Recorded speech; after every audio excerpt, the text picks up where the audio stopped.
This office is mine now. Pack whatever matters before security gets tired of waiting. Camilla Sinclair said it while standing behind my desk, one hand on the leather chair I had used for 12 years. Two security officers waited near the door with empty boxes. Outside the glass wall, three senior managers pretended to study their phones, refusing to meet my eyes. My name is Jeffrey Vance. I was 55 years old, vice president of real estate and site operations at Summit Cold Storage, and I had spent 18 years building the company from one failing warehouse into 6 major operating sites across the region. That morning, the chief executive officer's wife decided I no longer deserved an office. Camilla had no idea what she had triggered. She lifted my framed project award from the shelf and dropped it into a box. "You can work from the loading annex," she said, "at least until Oliver decides whether your position fits the new corporate structure." The annex was a narrow, windowless room beside driver check-in. It had no privacy, meeting space, or secure contract storage. Camilla knew that this was not about space. It was about making everyone watch me being reduced.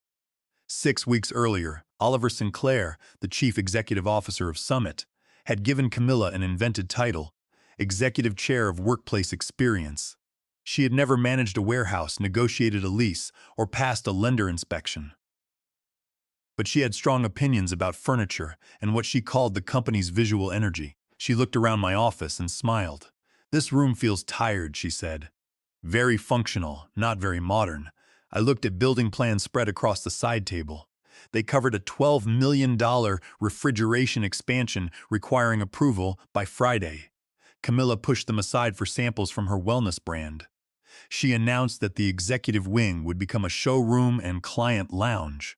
Contractors were already downstairs. Demolition would start that afternoon. "That area is not approved for retail use," I said. Camilla laughed. "Jeffrey, you handle paperwork. Let leadership handle vision." That sentence told me more than she understood. My badge stopped opening the executive records room before I finished packing. Camilla had arranged it in advance. Then the conference screen came alive, and Oliver appeared by video from Chicago. He did not ask why security was in my office or why my files were being boxed.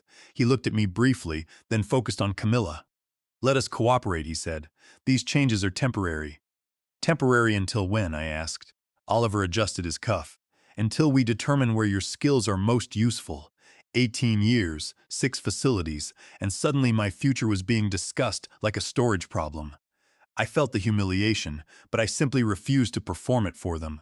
I closed the final box, left every Summit document behind, and placed one slim blue folder inside my personal bag. Then I asked Camilla one question. "Have you reviewed the occupancy documents for this campus?" She leaned against my desk as if she owned everything.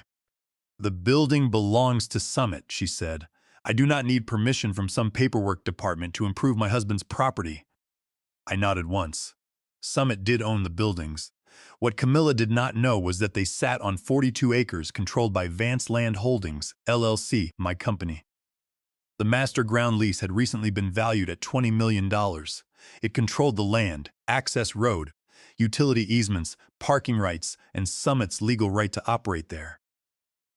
As the elevator doors closed, I heard Camilla tell a contractor to begin with the wall, beside the refrigeration control room.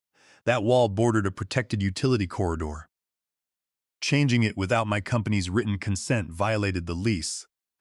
Camilla thought she had kicked me out of an office. She had ordered demolition on land she had no authority to change. I walked out to my car in the heavy rain, carrying my personal things. For years, I had treated the ground lease as a shield for Summit, not a weapon. I had approved renewals early. I had absorbed property tax increases instead of passing every dollar to the company.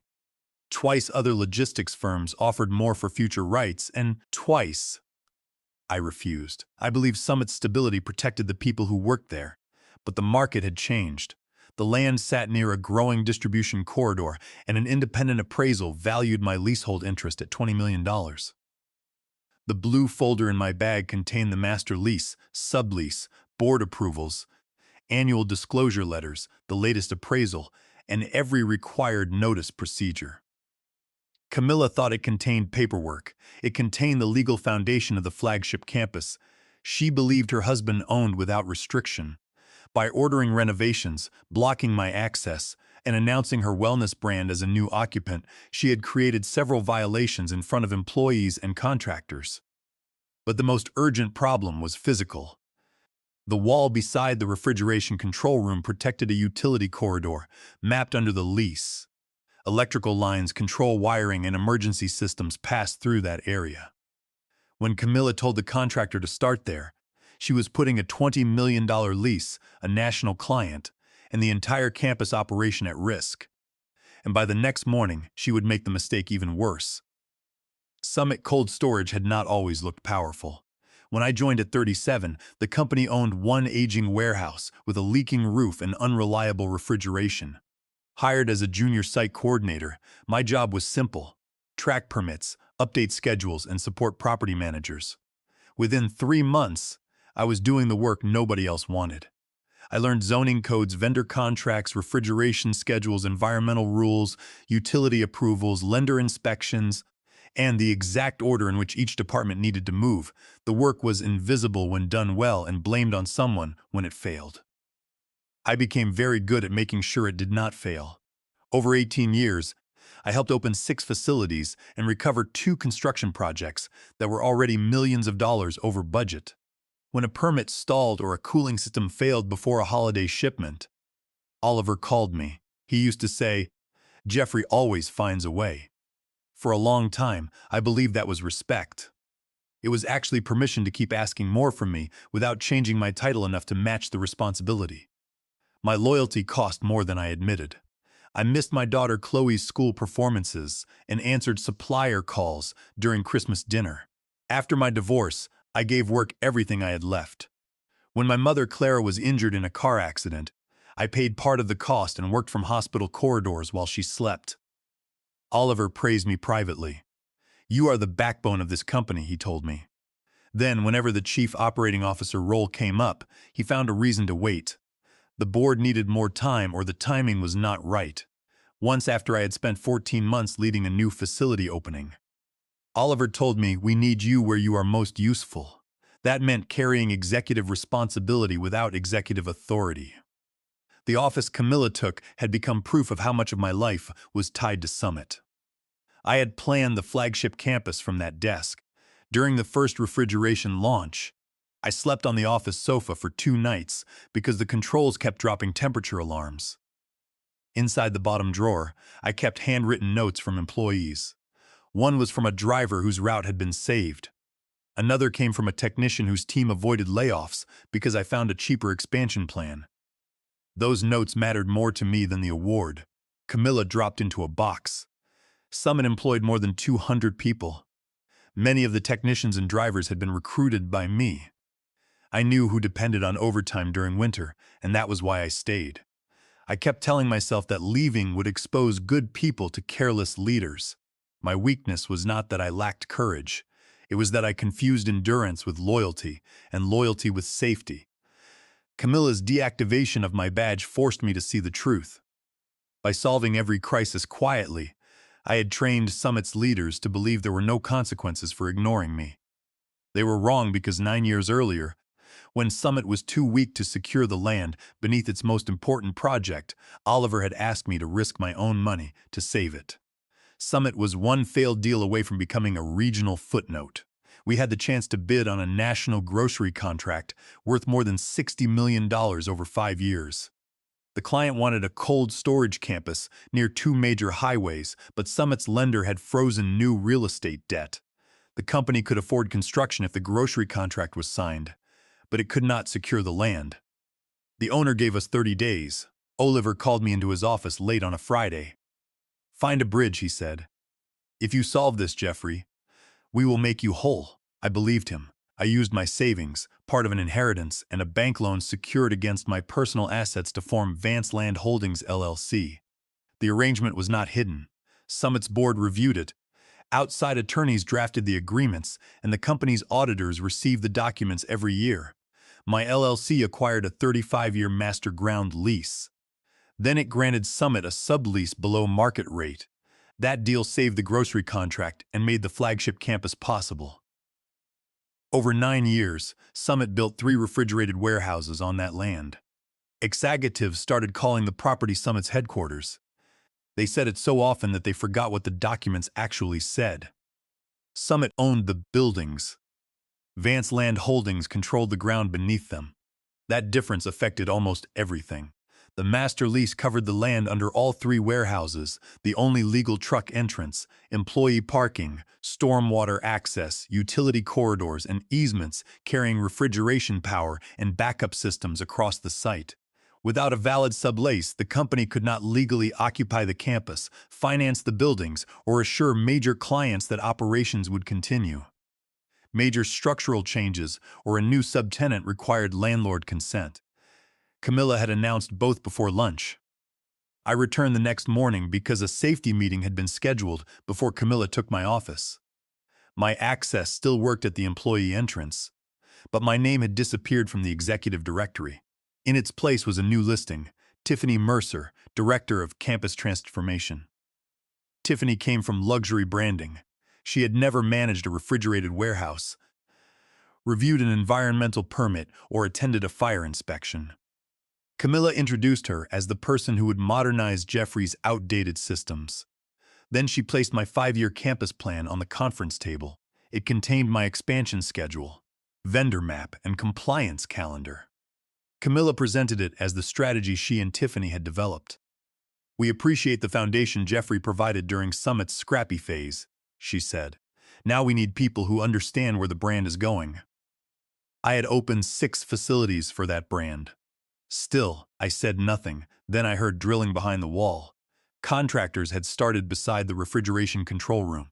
Materials blocked a marked emergency route. I found the site supervisor. "Do you have approved plans and landlord consent?" I asked. "Mrs. Sinclair said corporate approved everything. Did anyone give you the utility map?" He shook his head. I stopped arguing in hallways and put everything in writing. At 9:18 in the morning, I emailed Camilla, Oliver, legal counsel, the facilities director, and the safety manager. I explained that the work crossed a protected utility corridor, blocked an emergency route, and involved a proposed use without landlord consent or permit review. I attached the safety rule and requested an immediate stop. Camilla replied 7 minutes later. "Jeffrey is struggling with the loss of his office and is attempting to delay an approved leadership initiative. Please continue." That email was their next mistake. Oliver called me within minutes. "Why are you embarrassing Camilla?" he asked. I reported a safety and lease issue. "You copied half the company." "I copied the people responsible for fixing it." He lowered his voice. "You need to decide whether you want a future here." Then he sent me an offer. Summit would move me into a 6-month consulting position. My salary would drop 30%. I would lose my staff, executive access, and authority over the campus. The attached release was broader than the offer. It waived employment claims, restricted public statements, and required me to confirm that Summit controlled all property rights necessary for unrestricted use of the site. I read that sentence twice. They did not simply want me quiet. They wanted my signature under a statement that was false. If I signed, Oliver could show the bank, board, clients, and future buyers that Summit's site control had no restrictions. He was trying to erase the lease problem before the board noticed. I replied with one line: "I cannot sign an inaccurate representation." 10 minutes later, my badge stopped working. Security met me near the elevators. My remaining personal items sat in 2 boxes beside the employee entrance, where drivers and technicians passed in wet boots. Camilla sent an internal message saying I had chosen not to support Summit's new direction. It was raining when I carried the first box outside.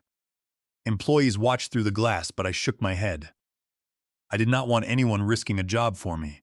Before leaving, I photographed the blocked route and construction. I saved the emails and asked security to record the exact time my access was removed. Then I saw a contractor push a cutting tool into the marked utility wall. I made one final call, not as Summit's vice president, but as the authorized manager of Vance Land Holdings LLC. I told the supervisor that all work affecting the leased property must stop pending a formal inspection. For 18 years, Oliver had treated me like the employee who solved his problems. By locking me out, he had forced himself to meet the landlord. I did not drive away from Summit feeling powerful. I felt cold, embarrassed, and more tired than I had allowed myself to feel. When I reached my mother's house, Clara was sitting at the kitchen table, her therapy exercises spread across the wood. She looked at the boxes in my car and asked one question. Did they finally make you choose yourself? I made tea before answering. Then I placed the blue folder on the table and called Rachel Thorne, the outside attorney, who had helped form Vance Land Holdings 9 years earlier. Rachel listened as I described the office removal, the blocked emergency route, the proposed showroom, and the attempt to make me sign away the truth. Send me every email, she said, and do not call Oliver back. For the next 3 hours, we reviewed the master lease line by line. Summit had triggered 3 separate defaults. The first was unauthorized structural alteration. The second was an attempted commercial sublease for Camilla's wellness brand. The third was interference with the landlord's inspection rights when my badge was disabled after I raised a property concern. None of those defaults gave me the right to throw 200 employees onto the street. The agreement required written notice and a cure period of 90 days. That mattered to me. I did not want revenge that depended on chaos. I wanted a clean record showing that Summit had been given every reasonable chance to correct what its leaders had done. At 4:40 that afternoon, Vance Land Holdings issued a formal notice of default.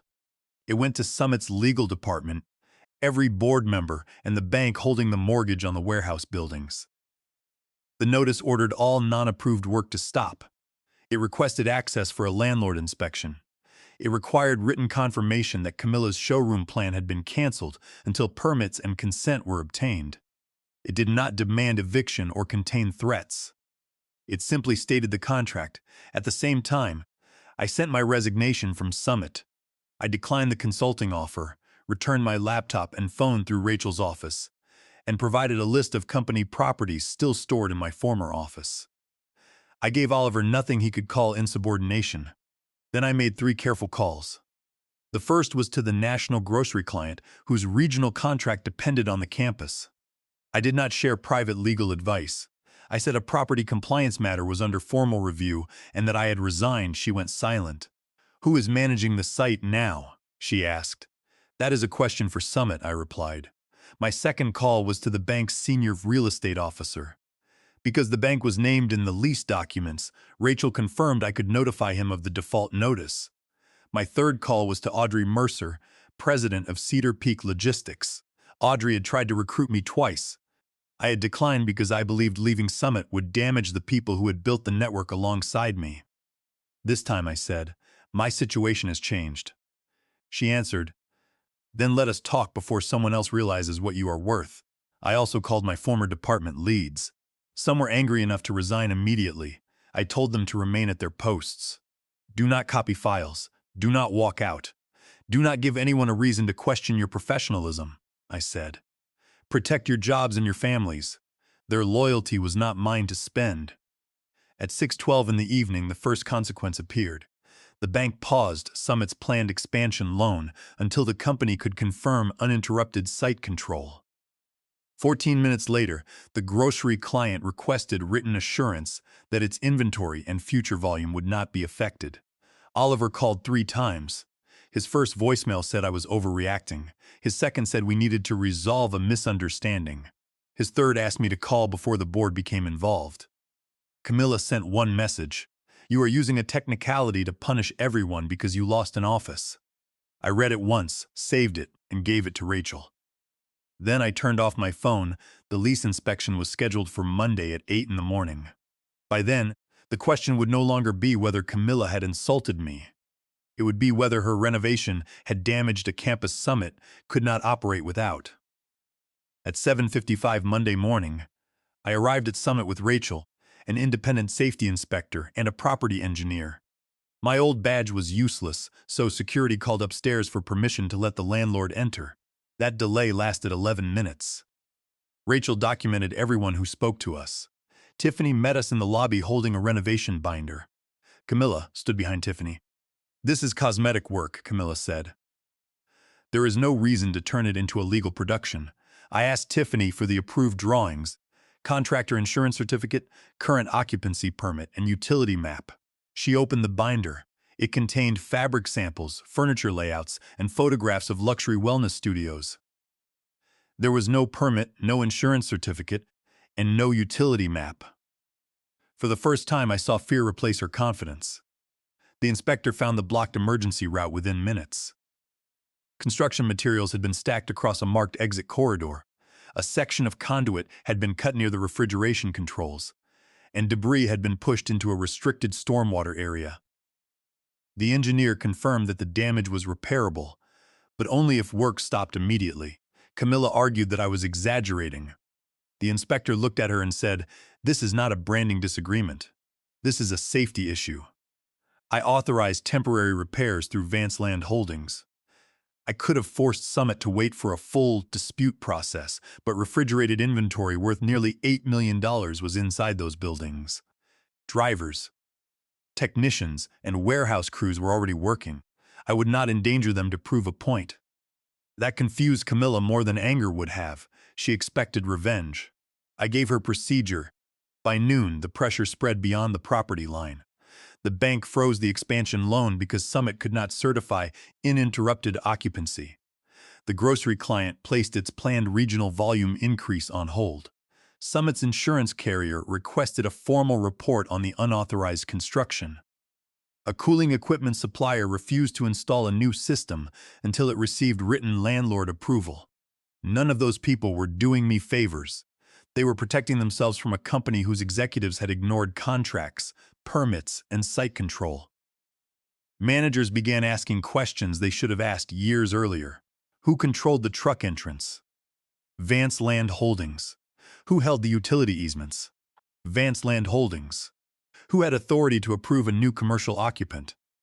Vance Land Holdings. Then legal counsel found another problem. Summit's next 5-year lease renewal option required a clean default history and written notice by a specific deadline. Oliver had missed it. I had reminded legal counsel 3 times over 4 months. Each email had been forwarded to Oliver's office. None received a response.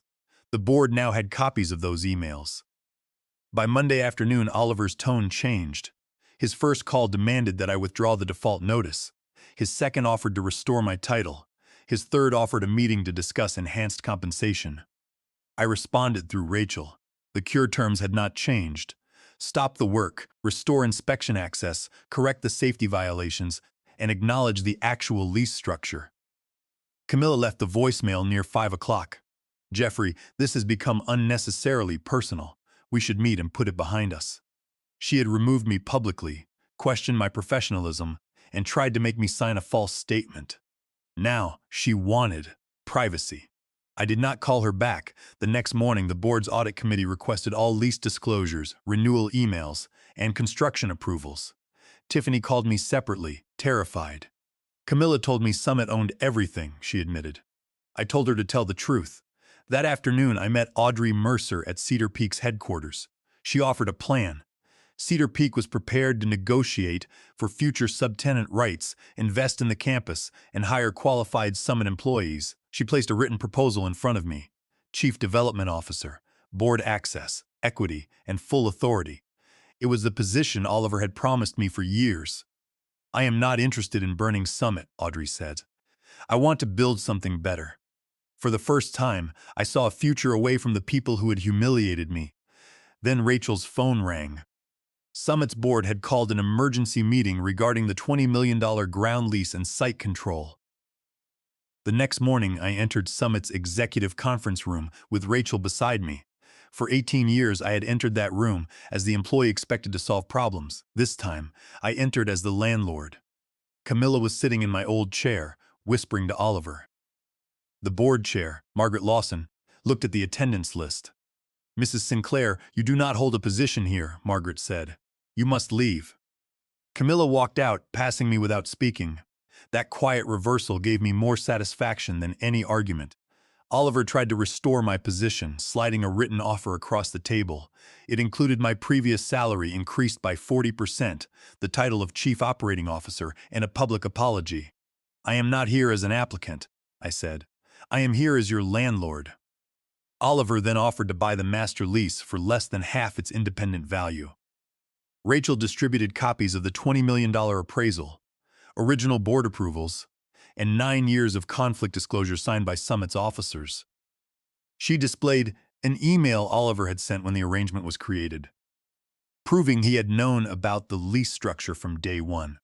Camilla had told employees I was hiding ownership, but the documents proved the opposite. The audit committee reviewed Camilla's emails. One called me outdated, another instructed contractors to proceed without consent. The most damaging message directed legal counsel to force my signature to deceive the bank. Tiffany joined by video and admitted Camilla had lied to her about the property rights. The room became still. This was a clear record of weak governance and unauthorized actions. Oliver accused me of putting the company at risk over an office dispute. "Your decisions created the risk," I replied. He threatened litigation, but Rachel pointed to the indemnity clause and the 90-day cure process we had followed exactly. The bank's attorney agreed with us. I gave the board two choices: agree to a short transition lease and prepare an orderly relocation, or remain in default while the lender and clients walked away. The board voted for relocation. Camilla was removed from all operational activity. Oliver was placed on immediate leave while an independent committee reviewed his statements to the lender. He resigned before the findings were released publicly. Camilla's invented executive title disappeared. Summit issued a formal correction confirming that Vance Land Holdings had always held the master ground lease and that my ownership had been disclosed properly every year. I read the correction once, then I closed the email. I no longer needed its language to understand my value. The next 90 days were difficult, but not chaotic. My transition contract gave me authority to protect inventory, permits, and employees without returning to the role that had consumed my life. I documented every active permit and utility agreement. I negotiated retention bonuses for technicians, dispatch leaders, and drivers needed through the final transfer. Cedar Peak agreed to interview qualified Summit employees. Every offer was handled openly. I wanted my former team to understand something important. My revenge was never abandoning them. It was refusing to let executives use their jobs as a reason I had to accept disrespect forever. Cedar Peak signed a long-term sublease at fair market terms. The company committed new capital to modernize the campus while preserving its industrial use. The plans included safer refrigeration controls, expanded loading space, and a training center. I became Cedar Peak's Chief Development Officer. The title came with board access, an equity stake, and actual authority over my work. Vance Land Holdings remained mine.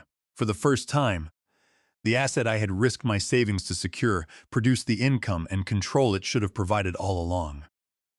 I also created a small advisory program for workers without contracts or protection. I taught them to document promises, and assuming loyalty would replace clear agreements. The executive office Camilla had taken was demolished during the approved redesign. I chose not to rebuild it. My new office faced the loading yard. From the window, I could see trucks arriving, technicians crossing between buildings, and real work happening. Without anyone pretending, image mattered more than safety. More importantly, I left at a reasonable hour. On the night of Cedar Peak's first shipment, I called my daughter Chloe from the parking lot. "Are you still coming for dinner?" she asked. "I am already on my way." The best revenge was not destroying Summit. It was finally building a future no one could take from me.